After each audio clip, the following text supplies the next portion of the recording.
네, 작지만 강한 스몰캡 오늘도 찾아보도록 하겠습니다. 이상원 IM증권 연구원과 함께합니다. 연구원님 안녕하세요. 예, 반갑습니다. 안녕하십니까. 예. 자, 오늘 가지고 오신 토픽 종목 바로 공개해 보도록 하겠습니다. 최근 연일 상승 추세를 그리고 있는 미래에셋 벤처 투자 가지고 오셨는데 새 정부 출범과 함께 수혜주로 거론이 되면서 단기간 안에 주가가 좀 급등이 나왔습니다. 이재명 대통령의 주요 공약 어디에 집중하셨습니까? 말씀드리기 전에 네. 미래에셋 벤처 투자가 뭐 하는지 네네. 잠깐 말씀드리겠습니다. 일명 벤처 캐피탈이라고 하죠.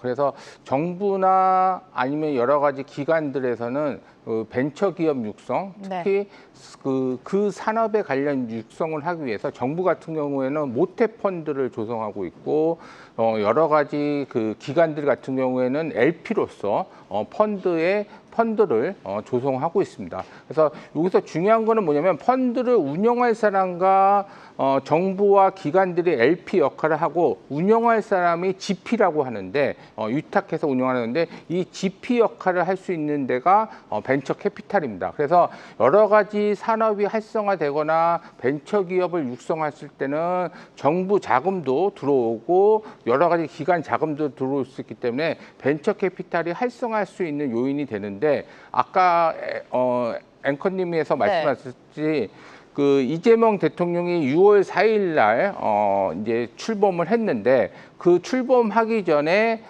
대선 후보 당시에 여러 가지 벤처 기업 활성화 정책을 공약으로 냈습니다. 거기서 중요한 게 뭐냐면 지금 벤처 시장 규모는 한 10조 원 정도 되는데 앞으로 한 40조 시장을 키우기 위해서 이런 정책을 펼치겠다 이렇게 말씀하셨는데 아까 말한 대로 정부의 모태 펀드에 대한 예산을 확대하는 부분이 있고 그다음에 존속 기간을 좀 모태 펀드의 존속 기간을 연장하는 부분이 있습니다. 그리고 아까 제가 말씀드렸듯이 여러 가지 국민연금이나 연기금이 벤처 펀드의 투자를 활성화할 수 있도록 유도하는 부분이 좀 있고 그다음에 여러 가지 부분에 대해서 가장 중요한 거는 투자를 했다가 회수가 가능해서 매각 이익이 나야 되는데 그런 회수 시장에 대한 활성화 부분이 조금 미진합니다. 지금 그래서 그런 회수 시장을 좀 활성화되는 부분이 있고 그다음에 좀 딥하게 거론할 건 뭐냐면 퇴직연금에 대한 벤처기업 투자를 허용하자. 이 부분이 왜 중요하냐면 퇴직연금 같은 경우에는 기업을 다니시면 다 퇴직연금에 들어있고 저도 들어있지만은 퇴직연금에서는 여러 가지 주식이라든지 채권이라든지 여러 가지 투자가 허용이 됐는데 벤처 기업은 투자가 허용이 안 되고 있습니다 지금. 그런데 작년 말 기준으로 퇴직연금 잔고가 얼마냐면 431조입니다. 어마어마하죠.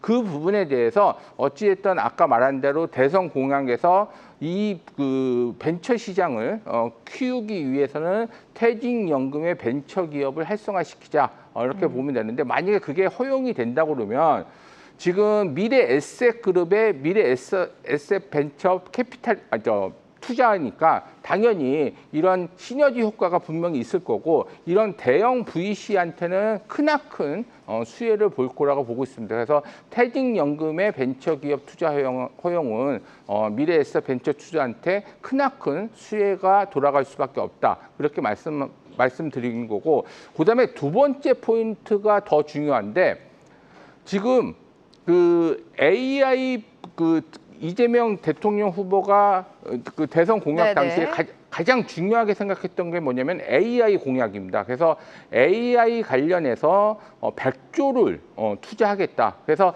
물론 펀드를 조성해서 투자하는 건 아니겠지만은 그런 부분에 대해서 모태 펀드를 좀 조성하기 위해서 예산을 지금 확보하고 있는 거고 하반기에는 여러 가지 기관들에서 국민연금이라든지 과학기술공제라든지 등등에서 A에 관련 타겟해서 펀드를 지금 조성하려고 하고 있습니다. 근데 이 미래에셋 벤처 투자가 장점이 있는 게 뭐냐면 2024년 말 기준으로 전체적으로 40% 이상을 AI 관련 투자가 있기 때문에 아까 이제 여러 가지 펀드를 조성했었을 때 GP로서 이제 선정이 될 가능성이 크면서 가장 크게 수혜를 받는 부분이 있지 않을까 그렇게 보고 있습니다.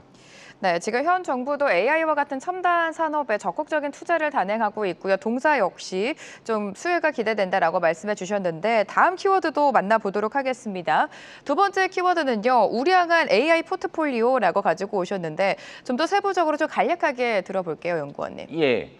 아까 이제 말씀드린 대로 거의 40% 이상을 AI에 투자했는데 네. 가령 뭐 이제 AI 인프라가 있겠고 AI 솔루션이 있겠고 AI 응용 서비스가 있는데 특히 이제 LMM 관련해서 우리가 말로 뭐 하여튼 유명한 기업이 있죠. 이제 그 앨런 머스크가 투자한 xAI라는 기업에도 투자가 있고 그다음에 업스테이지 뭐 그런 투자도 있습니다. 그리고 뭐니 중요한 거는 당연히 투자의 성과이 좋으면서 쌀 때 투자하고 해소할 때 이익이 나야 되는데 이 AI 부분에서는 여러 부분에 대해서 지금 매각이익이라든지 평가이익이 나고 있기 때문에 아까 말한 대로 이런 레퍼런스로 인해서 정부에서 AI에 대한 투자는 미래에셋벤처가 가장 유리하게 수혜를 받을 수 있다 그렇게 보시면 될 것 같습니다.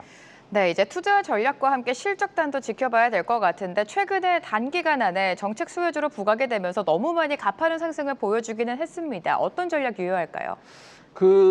이게 단순히 수혜만으로 오른 게 아니라 네. 작년도에 순이익이 85억 했는데 올해는 거기에 많이 상승을 할 거라고 보고 있습니다. 보고 있는 게 뭐냐면 아까 AI 관련해서 이제 세미파이브라고 그 칩을 만들 때 효율적으로 빨리 만들기 위한 플랫폼 역할을 하는 것을 만드는 회사인데 그 업체가 하반기에 상장이 예상됩니다. 상장이 예상되니까 당연히 이 미래에셋 벤처 투자에서는 매각 이익을 거둘 수 있기 때문에 그런 부분들에 대한 이익이 올해 좀 가시화될 수 있는 부분이 있고 또 몰로코라고 네. 에드테크하는 응용 서비스, AI 응용 서비스 하는 부분이 있는데 이 회사 같은 경우에도 내년도에 상장을 앞두고 있기 때문에 여러 가지 평가이익이 나면서 올해는 순이익이 많이 증가되는데 올해 기준으로 순이익의 30%를 배당 성향 본다고 치면은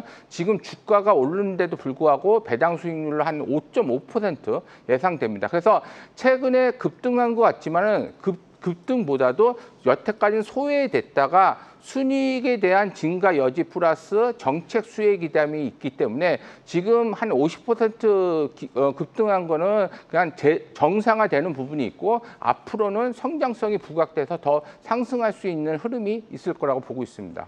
네, 앞으로 미래에셋 벤처 투자의 주가 흐름 체크해 보도록 하겠습니다. 이상원 연구원과 오늘 함께했습니다. 고맙습니다. 예, 고맙습니다.